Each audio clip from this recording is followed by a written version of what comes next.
नमस्कार दर्शक मित्रों,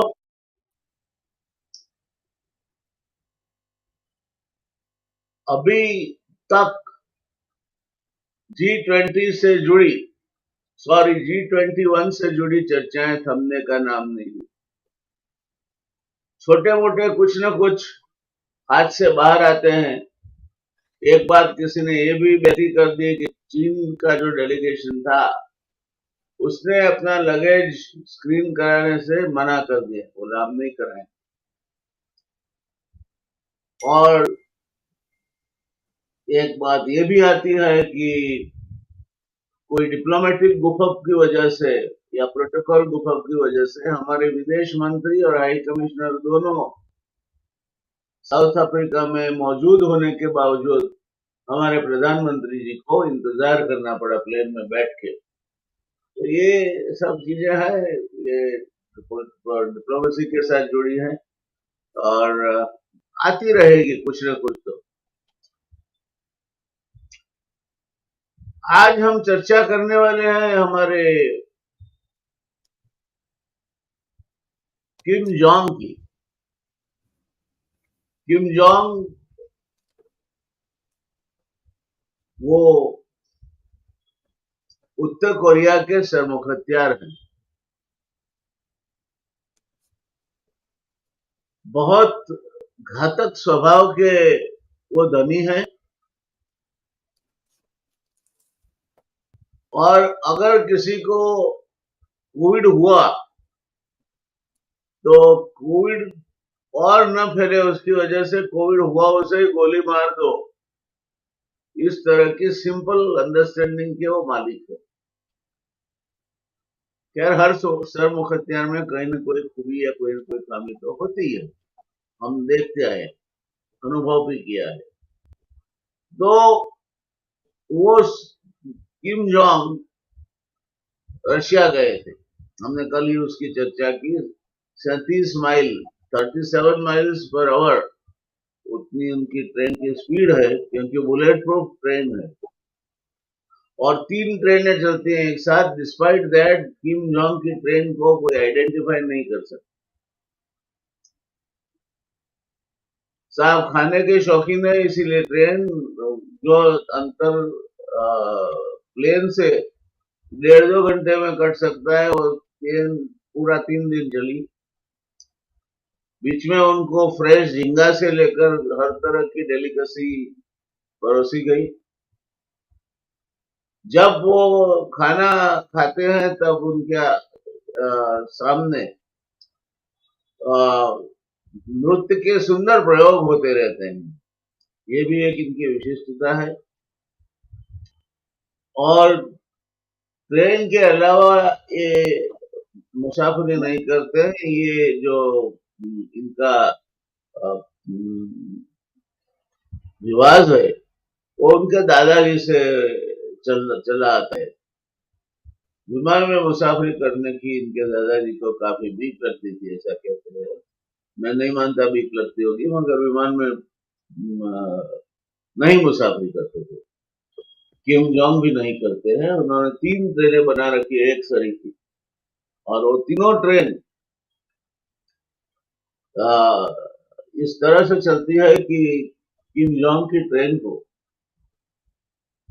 माइन स्वीपर से लेकर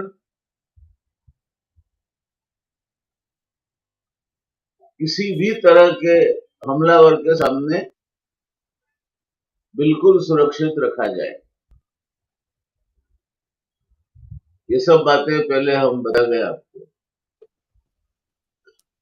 मगर फिर भी एक मुद्दा चर्चा में नहीं आया था। वो मुद्दा था कि अब रशिया को वो उत्तर कोरिया हथियार देगा, क्योंकि उनके पास हथियार की बड़ी बड़ी फैक्ट्रियां हैं। इस कला में वो काफी माहिर हैं, उनके पास टेक्नोलॉजी भी है और शायद इसकी कॉस्ट घटाने के लिए ये रशिया में फैक्ट्री सेटअप कर सकते हैं, फैक्ट्रीज सेटअप कर सकते हैं, जिसमें कारीगर वगैरह, इनके जो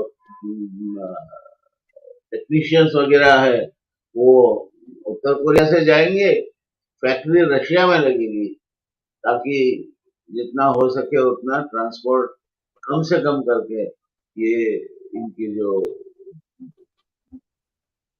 आपूर्ति करनी है इनको हथियारों को आराम से हो सके।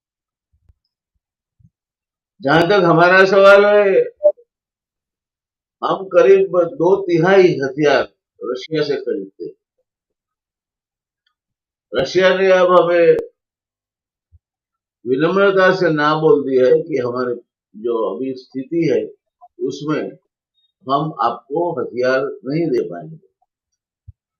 तो अब हम हथियार फ्रांस और अमेरिका से खरीद रहे हैं, जो महंगे भी है और कुछ अलग तरीके के भी।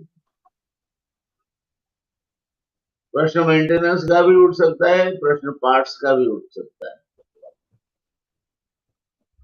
ऐसी परिस्थिति में G20 जब चालू थी, भारत बिल्कुल चुस्त होकर मुस्तैदी से उसकी वो यजमानी कर रहा था, मेजबानी कर रहा था। उसी बीच चीन ने नए मैप जाहिर किए।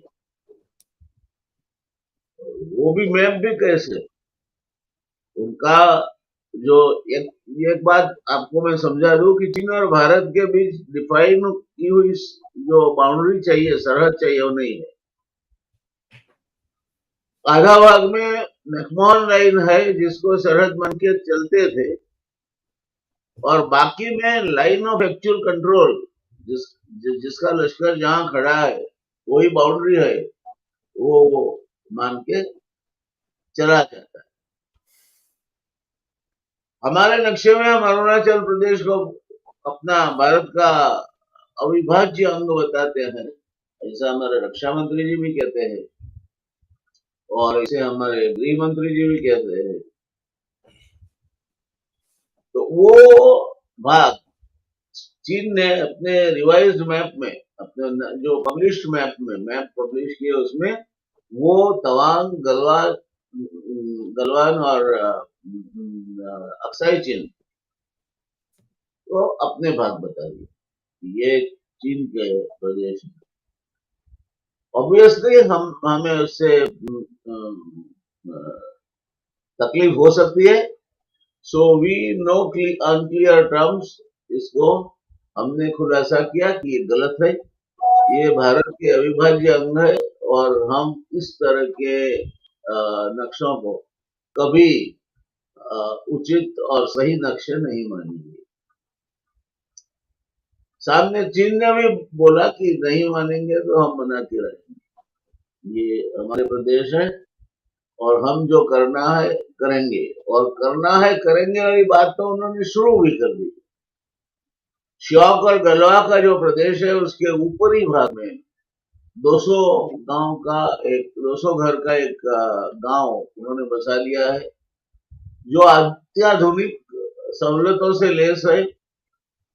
और कहा जाता है कि कुछ ही समय में ये गांव को चीन की मूल भूमि से बुलेट ट्रेन से जोड़ा जाएगा। थोड़ा बहुत उन्होंने ऐसा अतिक्रमण तवांग में भी किया है। तवांग में तो मुठभेड़ भी हुई थी। और अरुणाचल प्रदेश को चीन अपना प्रदेश मानता है। आज भी अगर कोई अरुणाचल प्रदेश का वीजा लेने जाए यहाँ चीनी दूतावास में, तो चीनी दूतावास स्टेपल वीजा देता है, बोलते हैं अरुणाचल हमारा प्रदेश है, ऑफकोर्स डिस्प्यूटेड है, इसीलिए हम तुम्हें स्टेपल वीजा देते हैं।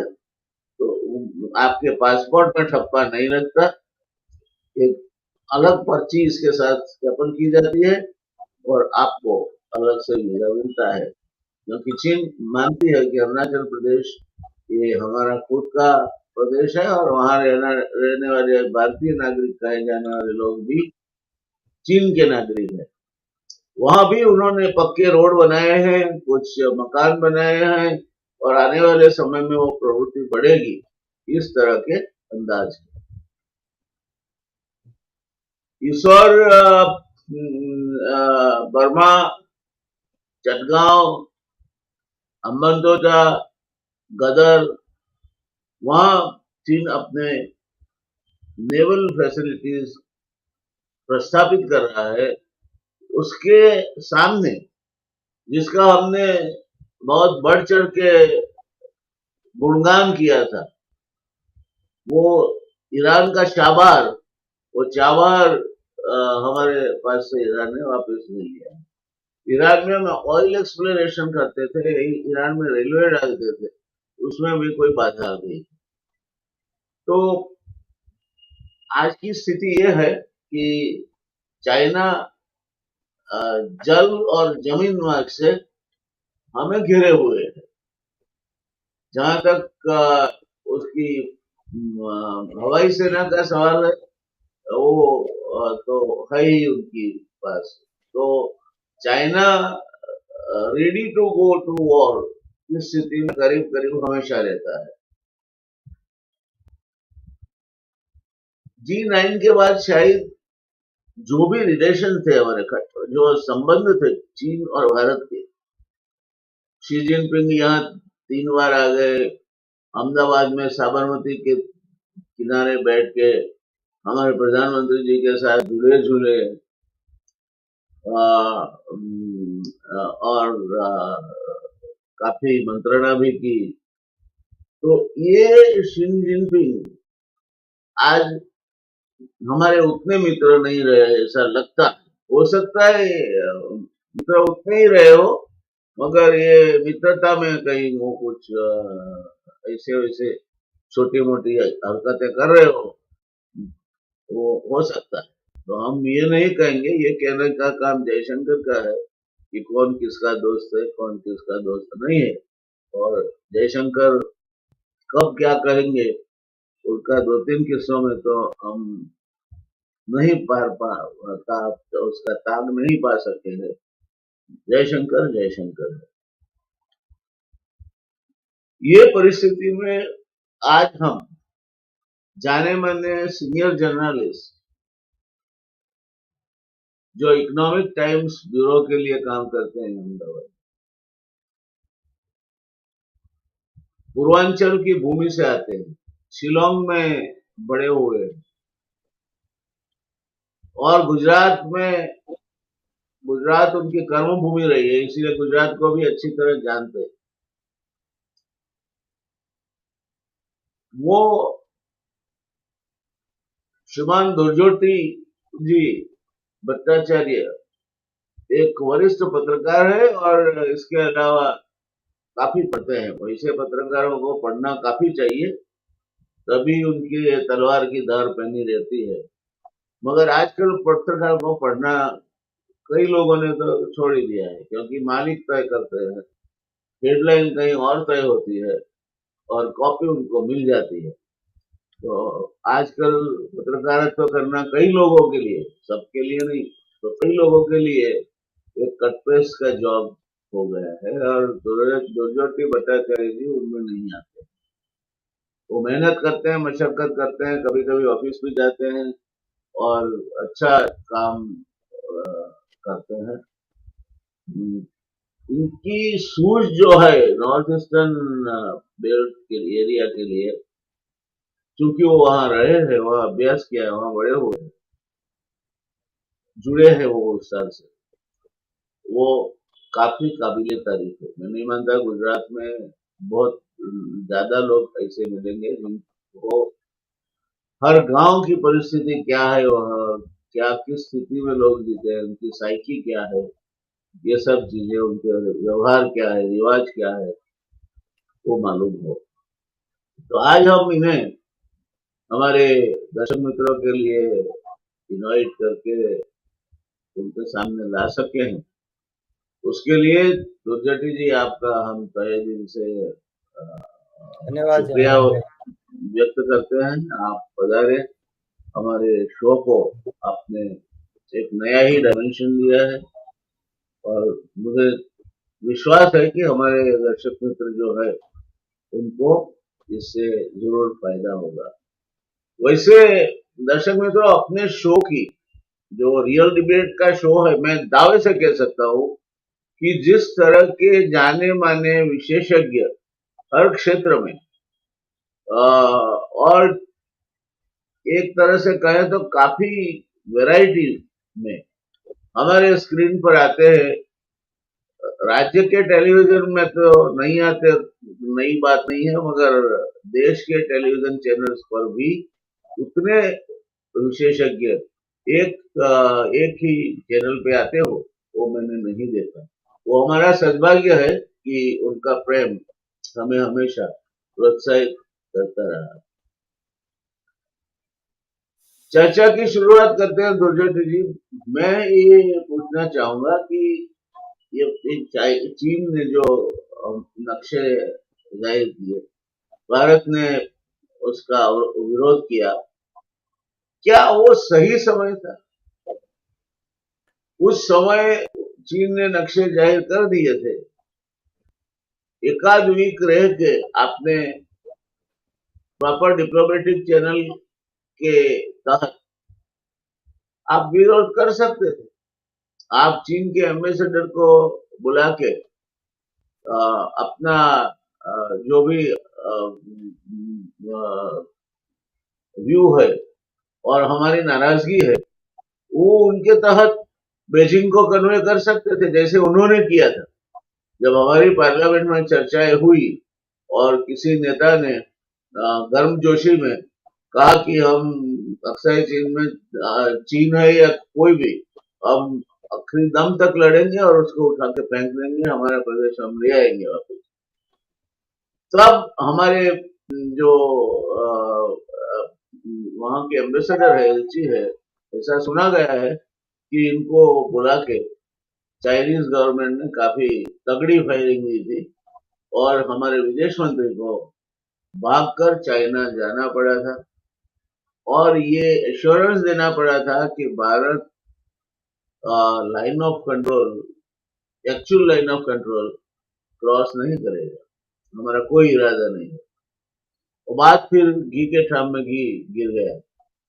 ये समय भी जब G20 का हम मेजबान है, शीघ्रतम विश्व के 21 देशों से जो उनके मुखिया है इकट्ठे होने वाले थे, पूरी दुनिया की जो नजर है उस पर फोकस थी। उसी समय ऐसे ही मीडिया के माध्यम से अपनी जो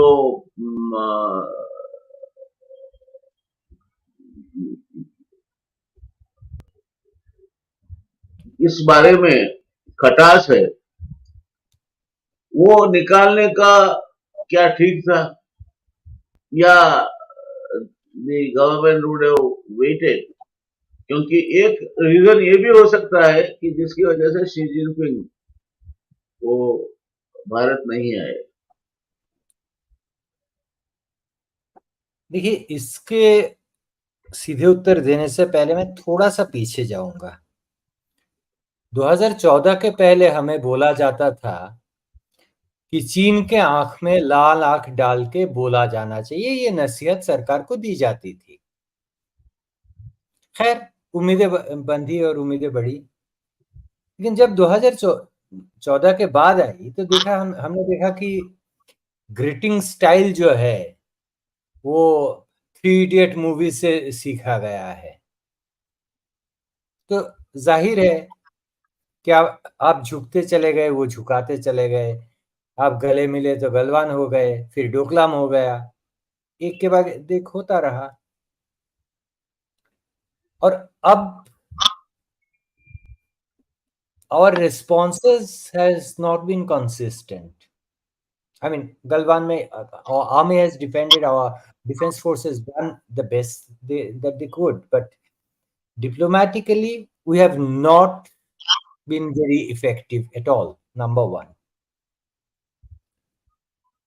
अब चीन का जो ये कार्टोग्राफिकल एग्रेशन था वो बहुत ही वेल टाइम्ड था। उसने उकसाने के लिए ये किया गया और वो जानबूझ के किया गया कि ये reaction they anticipated the reaction, क्योंकि अगले साल चुनाव है,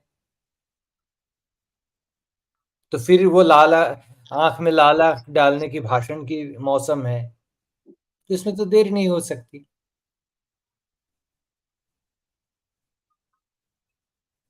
और उसी हिसाब से ये हुआ और तुरंत रिस्पॉन्स भी आ गया। लेकिन इससे आगे क्या, सवाल यहाँ पे आके खड़ा हो जाता है, लेकिन कि इससे आगे क्या? Are we in a position to defend?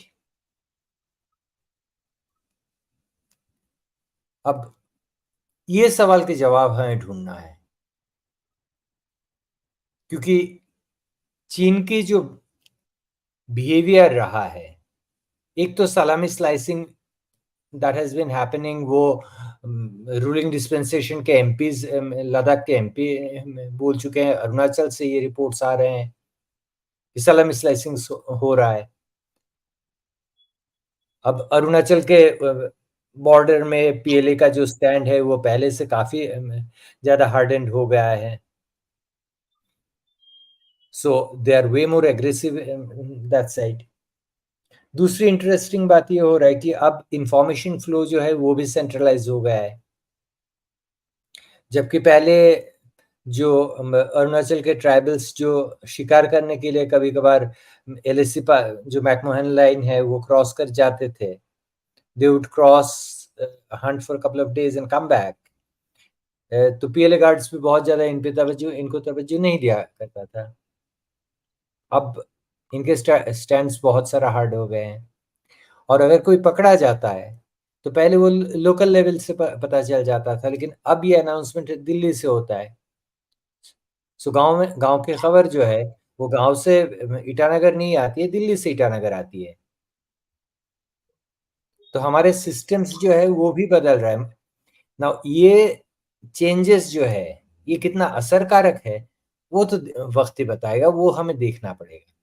लेकिन जहां तक हमारे रिस्पॉन्सेस की बात है, हम देख रहे हैं कि most of them are knee-jerk reactions with a lot of international ramifications. So one would only expect that people who are reacting would know what they're doing. क्योंकि इस वक्त आपने सही ये नोटिस किया कि G20 चल रहा था और सारे दुनिया की निगाहें हम पे टिकी हुई थी। इस दौरान we were provoked and we got provoked. Now we have basically once again proven and underlined our vulnerabilities before the world, जो जरूरी नहीं था। This could have been handled in a much more subtler ways, stronger ways and more effective ways. All that we have done is we have screamed, हमने अपना protest register किया, लेकिन उससे आगे क्या? we are in no position to force China to withdraw that map. अगर हम वो कर सकते थे तो that would have been a diplomatic victory. We could not do that. हमने सिर्फ बोला कि हम ये इसको नहीं मानते, हम नहीं मानते, इससे किसका क्या, ये सवाल तो रह ही जाएगा। जी, तो आप मानते हैं कि जो हादसा दक्षिण अफ्रीका में घटा, जिसकी वजह से हमारे प्रधानमंत्री काफी समय तक प्लेन में ही बैठे रहे, नीचे नहीं उतरे, और ये जो इनके नक्शे वगैरह इन्होंने डिक्लेयर किए, कुल मिला के ये दो चीजें हैं, और उस पे हमारा रिस्पॉन्स है चीन नाराज है, चीन नाराज हुआ है, नाराजगी का रीजन है या और कोई है? देखिए मैं ये नहीं मानता कि कूटनीति में, डिप्लोमेसी में कोई सेंटिमेंटलिटी होती है कि नाराजगी या प्यार की बात होती नहीं है। And China is a very very pragmatic country. Having said this, ये नाराजगी की बात है ही नहीं। अगर हम अपने आर्मर के चिंग्स एक्सपोज करेंगे तो लोग उसके फायदा उठाएंगे। Now over the last few years हमने देखा है that we are basically running a system on hubris. We are basically governing by propaganda. और अगर ये है तो इसका फायदा न सिर्फ China, everybody will take. And China is very smart at exploiting such things. And they have exactly done this. Jinping का ना आना has virtually taken the wind out of G20. हम जितना भी कह ले, two of the most important leaders, Vladimir Putin and Xi Jinping, were not there. तो ये ग्लोबल इवेंट के जो शीन था वो काफी हद तक डेंट हुआ है. Having said this, yes, India did a stellar job in getting that declaration out. It has done a great job in ensuring that Ukraine war is not mentioned in the declaration, which is a fantastic job, no question on that. But the fact that these two leaders did not attend it, has taken the sheen off in a significant way. और मैं ये कतई मानने के लिए तैयार नहीं हूं कि there are coincidences or compelling reasons. If Jinping did not come, he had to make a statement, and he has effectively made it.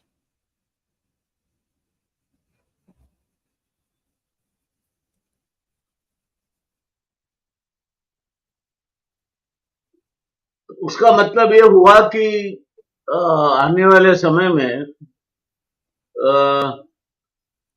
Border पे कॉन्फ्लिक्ट, भारत चीन बॉर्डर पे कॉन्फ्लिक्ट बढ़ सकती है. युद्ध होगा ऐसा तो मैं नहीं मानता, मगर भारत को कहीं न कहीं एम्ब्रास करने की भूमिका इस कॉन्फ्लिक्ट की वजह से बन सकती है. अरुणाचल प्रदेश को खुद ही ये जो भारत का राज्य है ये, उसको अपना प्रदेश बताना वो कोई ओछी एरोगेंस तो है नहीं, कम एरोगेंस तो है नहीं. वो उन्होंने बताया है कल उठ के, उसमें वो आगे और भी काम करेंगे. और हमें भी आज तक, जब तक पहली बार, आपको शायद याद होगा दुर्जटी जी, कि पहली बार चीन हमारे प्रदेश में कुछ कर रहा है, ऐसा उच्चारण हमारे अभी जो सीडीएस बने हैं वो सामने किए थे. तब तक तो हम कहते थे चीन ने 1 इंच जमीन भी हमारी नहीं हड़पी है. हम बिल्कुल पूरे विश्वास से हमारे भूमि का संरक्षण करने में पूरी चुस्ती से हम सफल हुए. जो हमारे नए सीडीएस साहब आए, उन्होंने पहली बार अपने निवेदन पढ़ा होगा शायद अखबार में, उन्होंने कहा कि चीन अपनी सीमा को पार करके भारत के प्रदेश में घुस चुका है और वो एक हमारे लिए चैलेंज है. तो ये डिलेड रिस्पांस सिस्टम क्यों? अगर चीन गुस्सा था तो गुस्सा था, नहीं गुस्सा था तो नहीं गुस्सा था. आप जो हकीकतें थी इतने लंबे समय तक आपने छुपा क्यों रखी? और चूंकि आपने देश से छुपाने के लिए ये गलत बात कही, चीन को तो वर्ल्ड फोरम के सामने एक अच्छा मौका मिल गया कि देखो भारत ही कहता है हमने कहीं भी सीमा का वायोलेशन नहीं किया है, हम तो बिल्कुल we are behaving with India like a good neighbour. तो ये चीज क्यों, क्या करने की जरूरत थी भारत को? देखिए, ये इसमें से एक और सवाल निकलता है और जो आई थिंक खासा इंपॉर्टेंट है कि अब तक हम जमीन से सुनते आ रहे हैं कि चीन घुसा हुआ है और सरकार डिनायल मोड में थी. अब सरकार ये ऑफिशियली एडमिट कर रही है, which means the scale of intrusion is now undeniable. In that case, we need to know what is the scale of intrusion now. ये पहली बात है. दूसरी चीज ये है कि इंडो चाइना डिप्लोमेसी में हमेशा ही ट्रांसपेरेंसी का एक बहुत बड़ा मुद्दा रहा है. Hubris have always played a very important role. अगर आप 62 के लड़ाई को देख ले, इससे पहले भी हुब्रिस ही चली थी और इसी के चलते ये लड़ाई हुई थी। आज की तारीख भी कोई बहुत ज्यादा अलग है ऐसा तो है नहीं। अब ब्रिक्स समिट में प्रधानमंत्री और जिनपिंग में मीटिंग होती है जिसके बारे में हमें पता चाइना से चलती है, जबकि हाँ, और फिर हमें बोला जाता है कि हाँ मीटिंग हुई थी। Now this is beyond the protocol of democracy that the prime minister holds a private meeting with a country leader and the country doesn't know about it or country is not informed about it even later. तो ये जो lack of transparency है that is going to cost us big, because as a nation we are not prepared for anything. We do not know what is happening. We are being kept in the dark.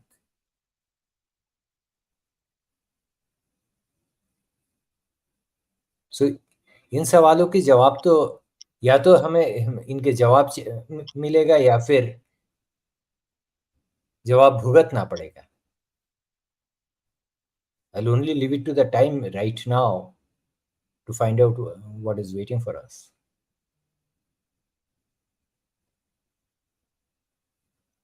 इसी बीच पाकिस्तान भी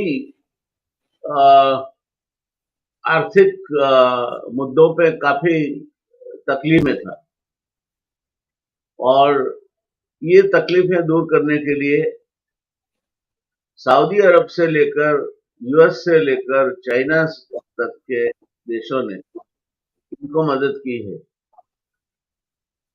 तो ये हमारे अगर मित्र हैं, हम कहते हैं सऊदी अरेबिया के प्रिंस क्राउन प्रिंस यहाँ आए हैं और सऊदी अरेबिया से हमारे संबंध अत्यंत मधुर है। सऊदी अरेबिया ने हमें कई दफा मदद की है, वो भी उसमें भी ना नहीं। सऊदी अरेबिया से हमारे संबंध में कोई खटास आई है वो भी मैं नहीं मानता, मगर तो फिर हम डिप्लोमेटिकली कहाँ फेल गए इनको ये कन्विंस कराने में कि भाई आप जो कर रहे हो उससे हमारी सिक्योरिटी को खतरा है और वो आपके पैसे हमारे प्रगति को रोकने के लिए उपयोगी होंगे। तो हम आपको विनती करते हैं कि आप जो भी करो ये समझ के करो, या तो पाकिस्तान से आप बिल्कुल प्रॉमिस के करो कि हम ये पैसे देंगे तो सही, मगर आप इसका उपयोग किसी भी तरह के युद्ध में नहीं करोगे। क्या क्या कहना है आपका इस पर? देखिए पिछले कुछ सालों की जो हमारी डिप्लोमेटिक उपलब्धियां हैं, they speak for themselves. So this is just another feather on the cap. अगर आप पाकिस्तान के बात हम यहाँ पे कर रहे हैं तो इस तरफ ईस्ट में आप बांग्लादेश में देखिए कि चाइना अपना प्रेजेंस बढ़ा रहा है. China is trying to already hundreds of kilometers of highways, more than 550 kilometers of highways, कुछ 11 highways बनाए हैं, कुछ 22 bridges बनाए हैं. द बिगेस्ट ब्रिज जो पद्मा सेतु है वो उसमें चाइनीज इन्वेस्टमेंट है. म्यांमार के ऊपर नजर है. China is trying to get in but the instability of that country is as of now keeping the country at bay. So हमारी जो डिप्लोमेटिक अचीवमेंट्स है they are speaking for itself. मुश्किल ये है कि पाकिस्तान के तरफ अगर आप देखते हैं तो this is turning out to be a black hole. Unfortunately, the West has ensured that it becomes what it has. तो अफगानिस्तान के बाद अब इसकी स्थिति यही है. तो अगर आप इसको पाकिस्तान में पैसे नहीं डालेंगे तो it will suck in everything around, and if you do pay, it will spit venom around. So this is another area that will need global attention, but given the kind of times that we are living in, the kind of global economic scenario, I don't know where Pakistan is going. And sadly, we do not have a strategy to counter it, which तो क्या should have been our. आप इसको भारत की विदेश नीति में कहीं ना कहीं कोई क्षति मानोगे,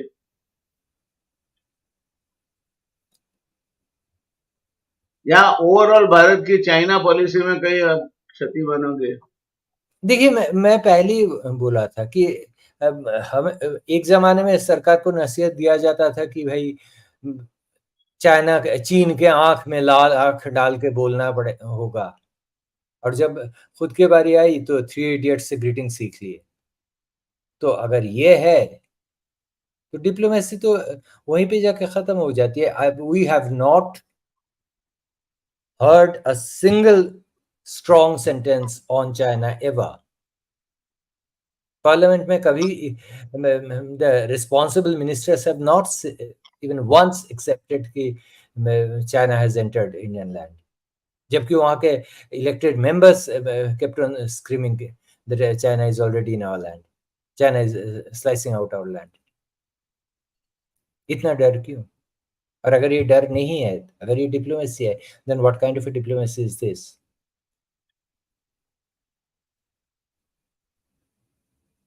तो उसका मतलब ये कि कहीं ना कहीं हम ऐसे रास्ते पे चल निकले हैं जो रास्ता अपने आप में कुछ क्षतियां या कुछ जोखिम से भरा हुआ है।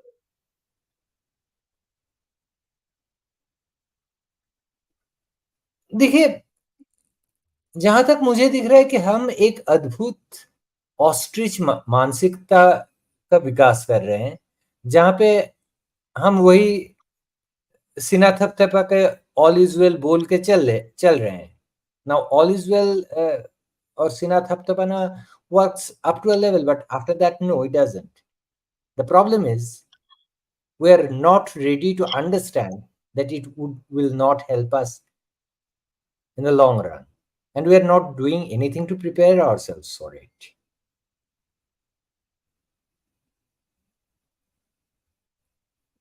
Because जैसे आपने पहले बोला कि बॉर्डर स्कर्मिशेस बढ़ने की संभावना है, डेफिनेटली है, डेफिनेटली है। बिकॉज ये सारे आसार जो कार्टोग्राफिकल एग्रेशन जो हम चाइना का देख रहे हैं, why should we have any doubt that tomorrow they'll claim the physical piece of land that they're claiming it on paper today? And they can. The point is that they can. And if they do, in a matter of might, we really we cannot stand toe to toe with them. That is where the concern is. In all these contexts which we discussed, the Indo-China relations and also possibly the Chinese, if not war, but then some kind of keeping India engaged on the border. How do you view it, Kim Jong's visit to China? See, that's again another very, very interesting grouping that is happening. The China, Russia, and North Korea, and the former so-called communist group is getting together once again. It's a post-Cold War era में ये another grouping होता हुआ दिख रहा है. Now, हाल ही में there was a very interesting comment made by the Ukrainian foreign minister who said that India and China does not understand the impact of their stand on Russia-Ukraine war, and made certain very, very disparaging comments about India that, Sputnik had quoted him that India may have its Land Rover moving on a moon, but it does not understand geopolitics or how the modern world moves. So this is again another kind of a grouping that is taking shape. And India's ambivalence probably puts it in a position to take its stand later. But I think we would be sooner than later we'll have to take a stand, because we are still very, very ambivalent on the whole thing. Do you think India's visit to US or Prime Minister meeting President Biden uh, as a special guest, I mean, with a special status, and then Xi Jinping absconding from G20, and then this rupee yuan payment for oil through China, you think India no more can be counted as a non-aligned country or a country which is not joined with any group, and slowly we are shifting towards the Europe and American axis. See, I think that veering towards the West had started post-liberalization. The process had started, number one. Now, with this dispensation, which is essentially stems from a very, very capitalistic ideology, finds itself ideologically closer to the West than Russia or China. So while India's tradition binds it to Russia, this dispensation will definitely find itself more comfortable in the arms of Uncle Sam. And that's exactly where they're looking for their solace. And that obviously is not going down well with China or with Russia or with anybody in the neighborhood.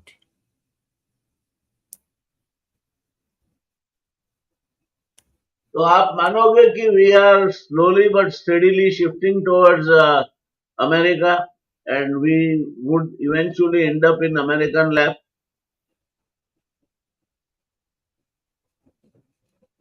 We are veering, and we are veering not slowly but quite rapidly. But whether we'll end up there or not is something that I am not yet ready to bet on. You can put Biden's remarks in Vietnam also along with that, just to make the picture complete. Yeah, I mean, there's more to this. There is way more to this, because I'll also bring into, I mean, very recently, Bangladesh is going for election later this year or very early next year.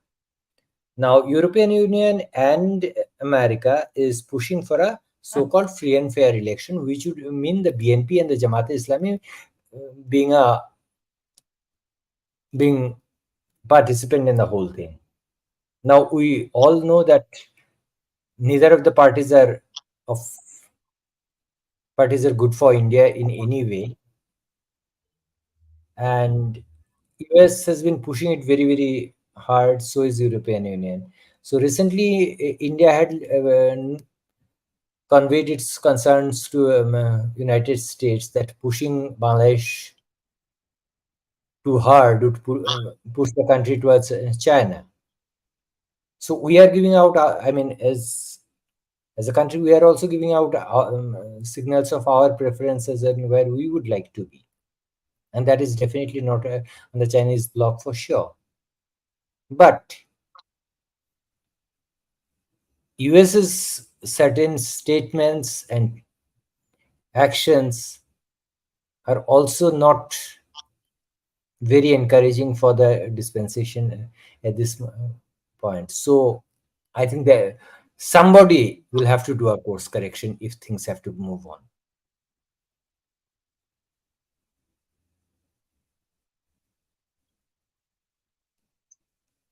Say presently, with the election almost knocking on the door, Biden's public rating has gone down to as low as 48%, which is the lowest so far in the known history.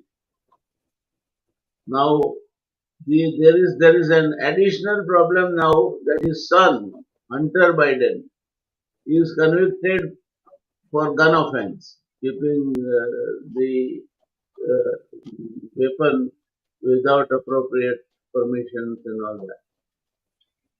Do you think that this is going to there is going to in the times to come an opinion which will be gathering strength for replacing Biden? I will not be the right person to talk about it. And I wouldn't even want to hazard a guess on that. But traditionally, the way Democrats have been, with Biden's recent stance, things are not looking too good for us. At least the projection of it.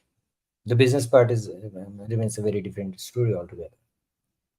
So that's something that will cause concern, because as I said, America's stand on Bangladesh or Biden's Vietnam press conference, they are sort of betraying some kind of an inherent discomfort in their system about India, the way we are going. And so far as this Chinese issue is concerned, of course we have, I mean, the America or the West would support us for their interests, not for us. We need to understand that. And how far we can leverage that, we are yet to see. So that is where things stand. I mean, we have the Quad formation, we have these treaties, but are they good enough? Do they really insure us against any kind of aggression? Or we are the first one to take the blow? That remains to be seen. Do you think India, through their own sources and also using the non-resident Indians' influence, try to sort of tilt the balance because Biden is deteriorating as far as his own stand is concerned, and yet Democrats have not become so weak that they may lose the election. So when it is a kind of a uh, borderline case, some push from a quarter which is influential in US might help. Well, we have seen celebrated Indians raising slogans like "Ab ki baar Trump Sarkar" on American soil, and I guess we have paid a lot of price for this also. So if we indeed try to do anything of that nature, I would be very scared of the backlash that it may invite.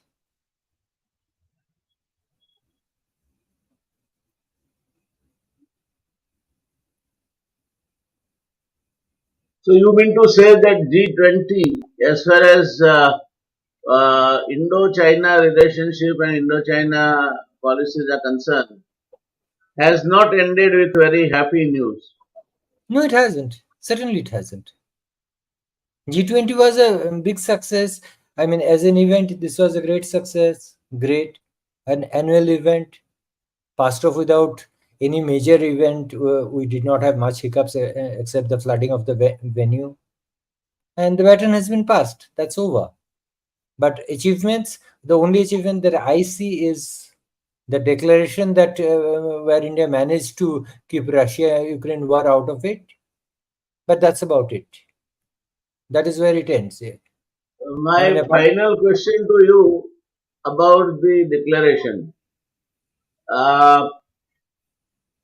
Can any declaration be so open-ended that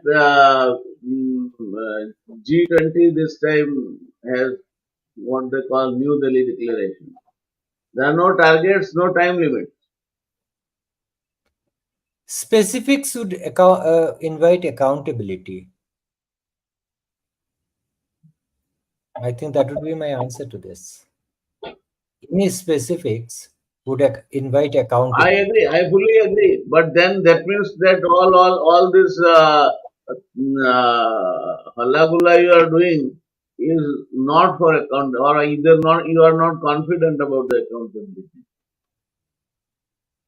See, the way everything has been conducted, the way the series of things have happened, the biggest takeaway from this is a major set of events that could be marketed before 2024 India election. That was done, a gala event.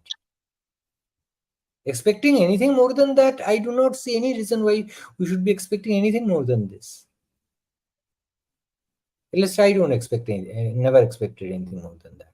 And you see, this will have a favorable impact on Indian elections. I'll want to have more respect for Indian voters. So they I'll are not. want. You see, so far they have always swung with the emotive issues. This doesn't offer them any emotive issue. I mean, emotive issue with great appeal. So that's what I'm saying. I shall have. I would want to have more respect for the voters.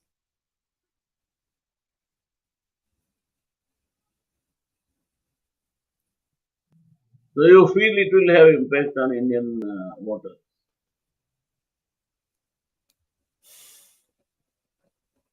It has been marketed very well.